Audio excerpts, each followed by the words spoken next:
गोपाळ तूच सांग बाबा, गस्त घालणं किती गरजेचं आहे. अरे सगळं पोलिसांवर आणि देवावर चुकून कसं चालेल. गोपाळ तू सांग आता काय केलं पाहिजे गावानं. नाही तुम्ही म्हणताय ते सगळं बरोबर आहे. आपल्या गावात काहीतरी अघटित घडतंय हे खरं आहे, पण त्या पाठीमागे देवाचा कोप आहे का कुठली काळी जादू आहे हे असं ठामपणे आपल्याला नाही सांगता येणार. आता काय सगळ्यात महत्वाचं, आपल्या गावावर जी संकट आलंय ती दूर होणं महत्वाचं आहे का नाही.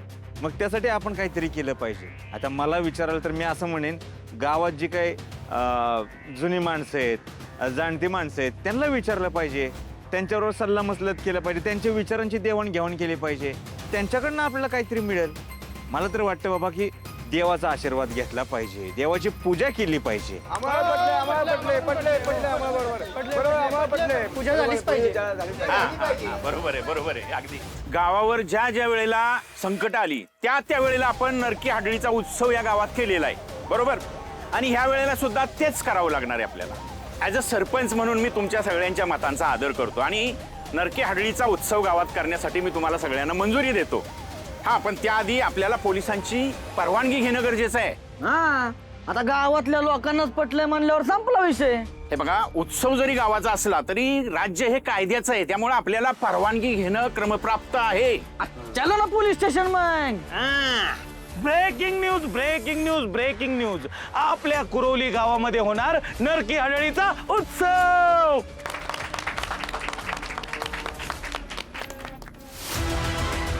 नरकी हाडळ हा काय प्रकार आहे?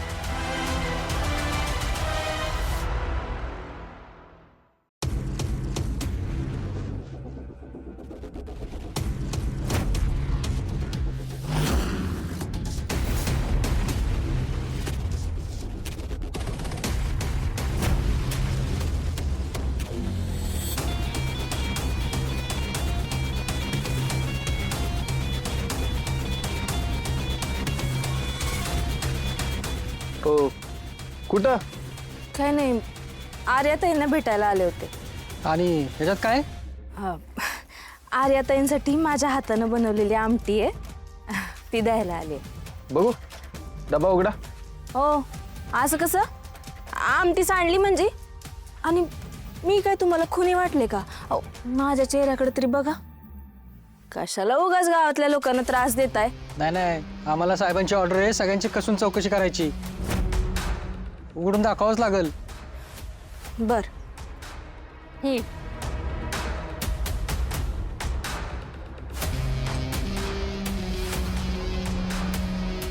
अरे खाऊन बघितली पाहिजे. हो, असं तसं खाऊन बघितली पाहिजे. आर्याताईंसाठी आणली आहे ना मी. हो, पण त्यात विष टाकलं नसेल कशावरनं? खाऊन तर बघितलंच पाहिजे आणि तपास पण कसून करावा लागणार. कसून तपासच करायचा ना, खुन्याचा करा. खुन्याला सोडले, ही तर साधी बाई दिसली नाही की लागले माग त्रास द्यायला. अहो, मी जर आर्याताईंना मारायला आले असते तर तुमच्या डोळ्यांसमोरून इथं घरात घुसले असते का? ते काय नाही, मीच जामकर साहेबांना सांगणार आहे. तुम्ही कसं खुन्याला बाजूला ठेवलंय आणि सामान्य जनतेला त्रास देताय तुम्ही. काय चालू आहे दादा? हो लालिताई, तुम्ही इथे काय करताय? अहो, तुमच्यासाठी डबा आणला होता, पण हे दोघं विनाकारण त्रास देत आहेत मला. यांना मी खुनीच वाटते. मी तुम्हाला मारीन का आर्याताई? तुम्हीच सांगा. अहो दादा, या लालिताई आहेत, माझ्या खूप चांगल्या मैत्रीण आहेत त्या मला कशाला काही करतील? एक वेळ ह्या स्वतःचा जीव धोक्यात घालून मला वाचवतील, पण माझा जीव घेणार नाहीत.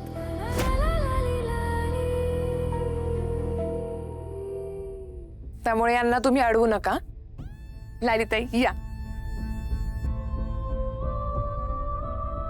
या लालिताई या, आतमध्येच या, चहा टाकते. जामकर साहेबांनी चांगली सिक्युरिटी लावली आहे तुमच्या घराबाहेर. बघा, डायरेक्ट पोलिसच ठेवलेत बाहेर. तुमच्या भावाला लईच काळजी आहे बाबा तुमची.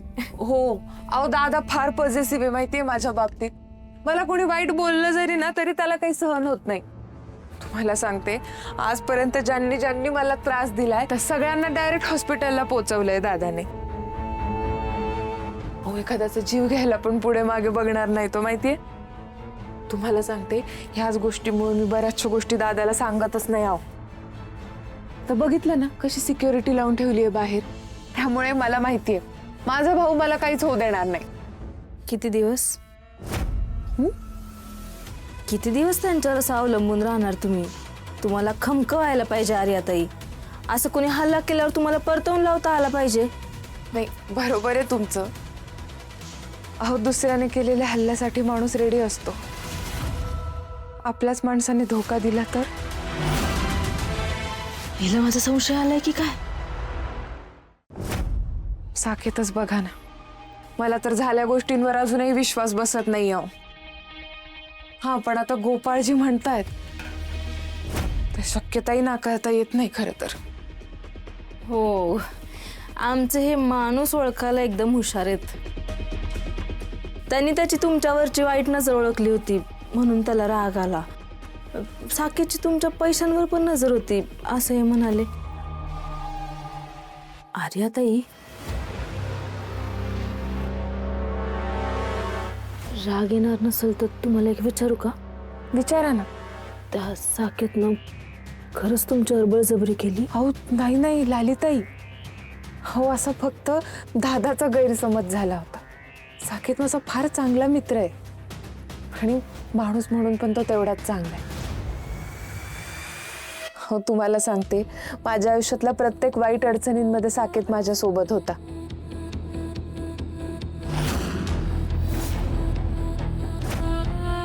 त्याने मला पहिल्यापासूनच खूप मदत केली आहे. हा व्यवसाय सुरू करताना माझ्यापेक्षा जास्त एक्सायटेड होता तो. एवढी मदत केली मला, कधी 1 रुपयाचा मोबदला मागितला नाही. नंतर नेमकं काय, कुठे आणि कसं बिनसलं ना ते काही कळतच नाही गेला. तू माझ्या नवऱ्याच्या मागं लागलीस तिथं बिघडलंय आणि आता तुझं सगळं आयुष्य बिघडवणार आहे मी, संपवणार आहे मी तुला. साकेत माझ्यावर वाईट नजर ठेवणार नाही एवढं मला माहिती आहे ललिताई. हां, आता गोपाळजींवर जो हल्ला झाला तो साकेतने केलाही असेल, पण माझ्या घरावर जो हल्ला झाला तो साकेतने केला यावर मला डाऊट आहे.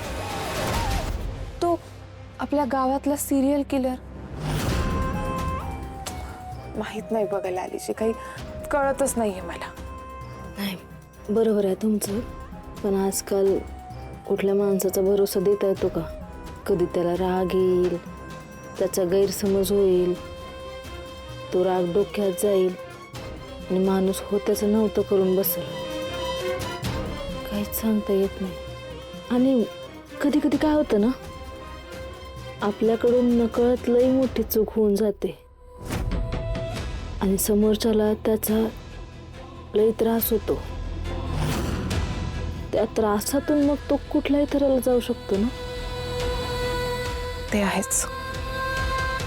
जाऊ द्या, तुम्ही नका लय टेन्शन घेऊ. ती आमटी आणली, नंतर खाऊन घ्या.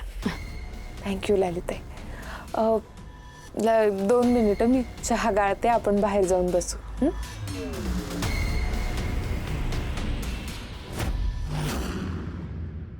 नशिबाच्या जोरावर अजून किती दिवस वाचशील? माझ्या नवऱ्याशी जवळीक वाढवून स्वतःचं आयुष्य कमी करून घेतलंयस तू. आता मर कर्मानं तुझ्या.